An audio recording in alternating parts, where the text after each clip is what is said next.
Hello students and welcome back to your economics learning classes. Students, today we will discuss the chapter aggregate demand and its component. हमारा government budget chapter complete हो चुका है, उसको अच्छे से करना very important chapter है. हाँ, और उसके सीबीएसई के क्वेश्चंस है वो भी एक बार रिवाइज कर लेना. ठीक है, सीबीएसई के क्वेश्चंस में अगर आपको कोई भी प्रॉब्लम है तो नीचे कमेंट बॉक्स पे राइट कर देना.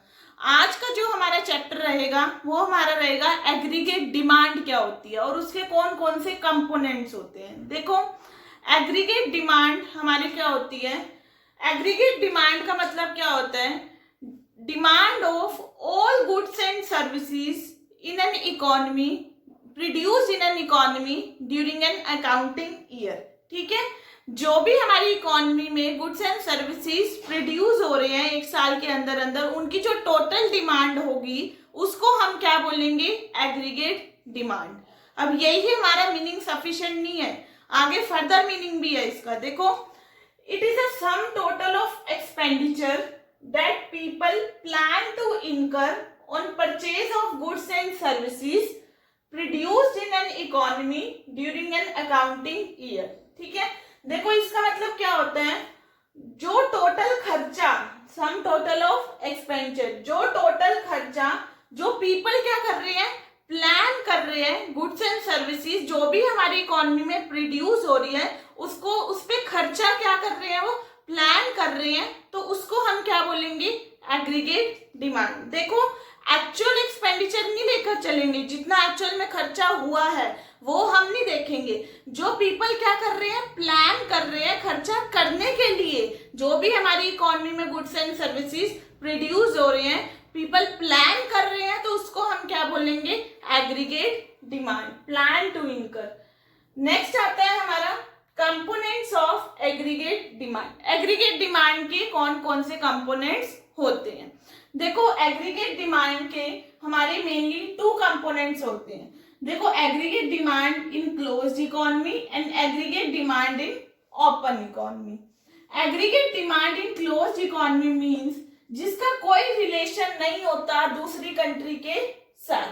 ठीक है, और ओपन इकोनॉमी में क्या होता है, जिसका रिलेशन होता है with another countries, that is called aggregate demand in open economy. अब क्लोज्ड इकोनॉमी भी हमारी टू पार्ट्स में क्या है, डिवाइड है. ये है टू सेक्टर इकोनॉमी और थ्री सेक्टर इकोनॉमी. देखो, टू सेक्टर में हमारे कौन कौन से सेक्टर आ जाते हैं, या तो हाउस होल्ड सेक्टर आ जाएगा या फिर हमारा प्रोड्यूसर सेक्टर आ जाएगा. ठीक है, टू सेक्टर में हमारे या तो हाउस होल्ड सेक्टर आ जाएगा या फिर प्रोड्यूसर. जो हाउस होल्ड सेक्टर होता है वो कौन सा एक्सपेंडिचर करता है, कंजम्पशन एक्सपेंडिचर.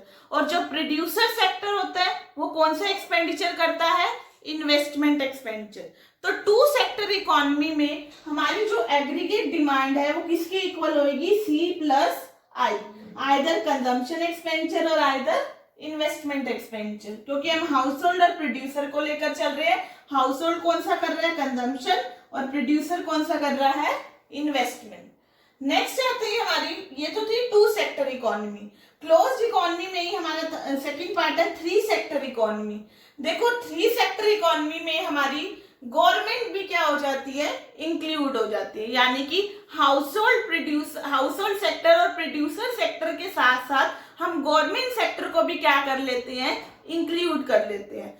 तो हमारा थ्री सेक्टर इकोनॉमी में जो एडी है वो किसके इक्वल होएगा, सी प्लस आई प्लस जी. ठीक है, अब आती है हमारी ओपन इकोनॉमी. ओपन इकोनॉमी कौन सी इकोनॉमी होती है, जिसका रिलेशन होता है with the rest of the world sector के साथ. ठीक है, तो इसमें कौन सा आ जाएगा, ये तीनों तो आएंगे ही, consumption expenditure, investment expenditure, government expenditure, plus क्या आ जाएंगे, एक्सपोर्ट और इंपोर्ट भी हम इसमें क्या करेंगे, इंक्लूड करेंगे, बिकॉज इसका रिलेशन होता है with the rest of the world sector के साथ. तो एक्स से क्या हो जाएगा हमारा, एक्सपोर्ट, और एम से क्या हो जाएगा, इंपोर्ट. यानी कि नेट एक्सपोर्ट हम लेकर चलेंगे एक्स माइनस एम. क्लियर है यहाँ तक. ये थे हमारे कंपोनेंट्स ऑफ एडी. अब हम स्टडी करते हैं बिहेवियर ऑफ एडी.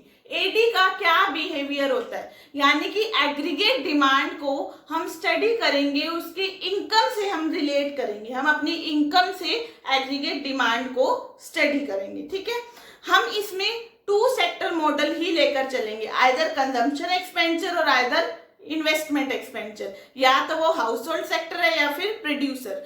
हम 3 सेक्टर 4 सेक्टर ये नहीं लेकर चलेंगे, सिर्फ 2 सेक्टर कंजम्पशन और इन्वेस्टमेंट।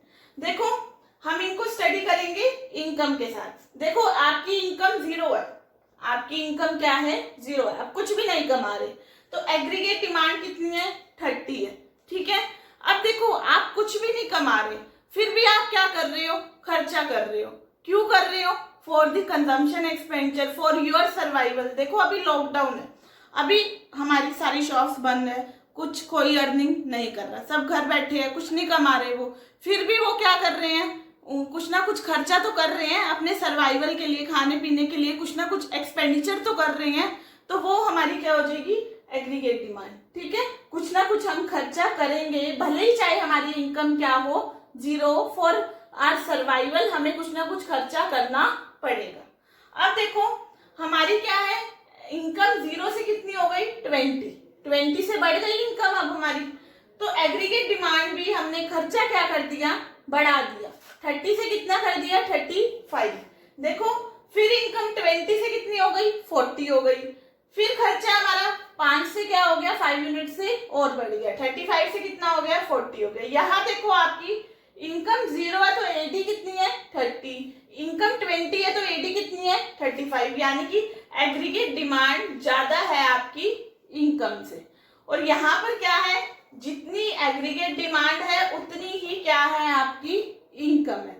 अब देखो इनकम 40 से कितनी हो गई 60 हो गई। ठीक है, इनकम क्या हो गई है बढ़ गई है, एग्रीगेट डिमांड कितनी होगी 40 से क्या हो गई 45 हो गई, फिर इनकम 60 से कितनी हुई 80 हो गई, एग्रीगेट डिमांड 45 से कितनी हो गई 50 हो गई, इनकम 80 से 100 हो गई, एग्रीगेट डिमांड 50 से कितनी हो गई 55 हो गई।